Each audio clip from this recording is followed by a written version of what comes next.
My name's Lisa Appignanesi. I'm visiting professor in Medical Humanities at King's College London.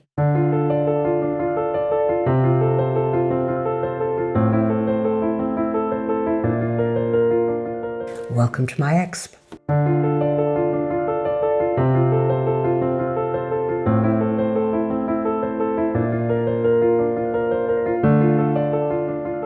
There's a very long Western tradition of thinking about the emotions and trying to grapple with them, trying to understand them.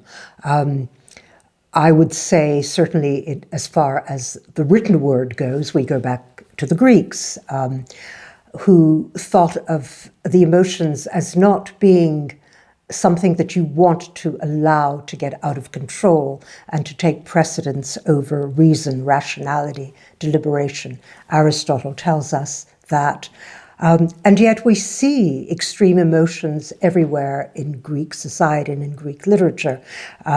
We find it in Homer, for example, with Achilles worrying and being in a state of what one could call melancholia, certainly grief.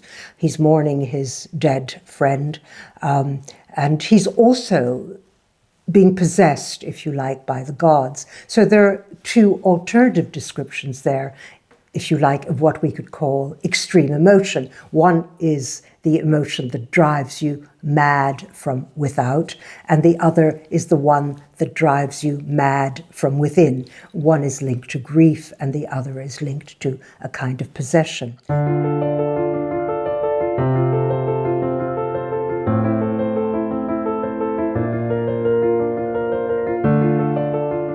The Greeks had a tradition, a medical tradition as well, a tradition of natural philosophy, which Aristotle was also part of and influenced by, of looking at the way in which the body functioned. And they understood with Hippocrates, and then in the 5th century, and then by the time you get to the 1st century, of Galen, of looking at the body in terms of the humours. And these humours were substances that went through the body and actually formed the temperaments.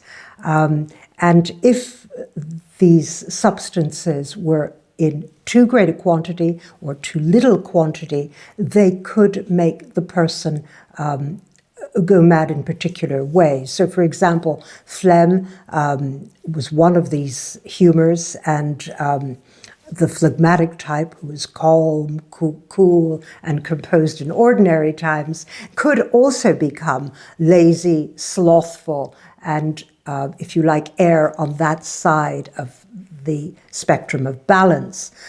Yellow bile was the choleric type, angry, mercurial, and this kind of person could also fall over into all the,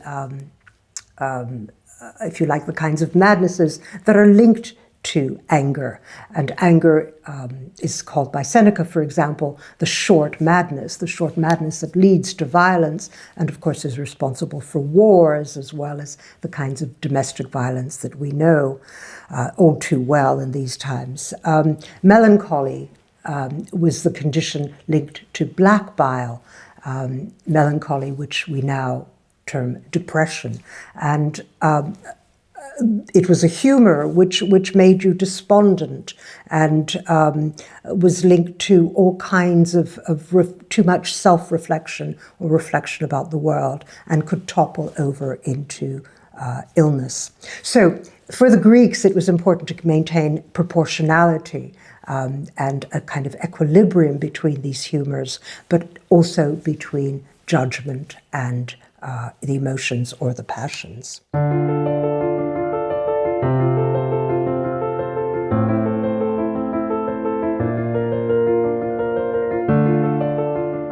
Aberrations of the emotions lead very quickly into madness.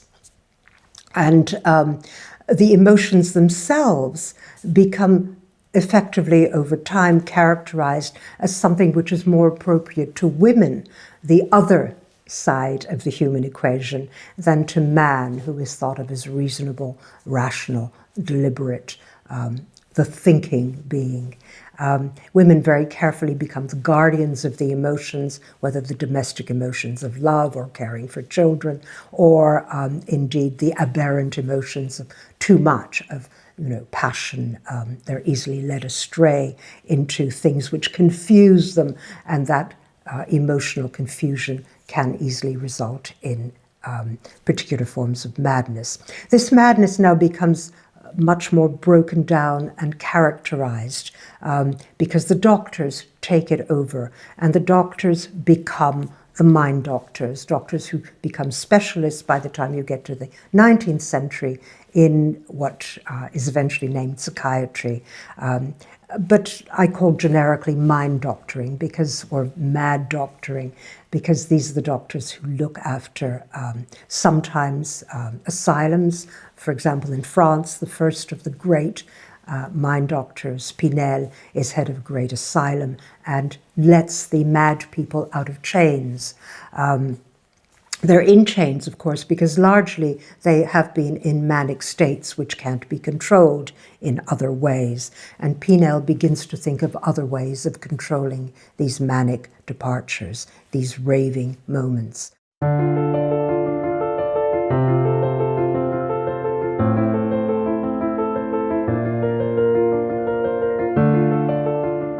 So people, on the whole, no longer now suffer from the delusions which make them into gods, or they don't become necessarily Christ or God in their moments of mania or delusion. They tend to have other kinds of delusions, which now are very quickly controlled through various forms of sedation. So sedation came in the 19th century, because drugs have always been used as soon as doctors are there to give them to you. And now we have a great many more of them, and they're linked to huge industries which produce them, which leads to its own kinds of problems.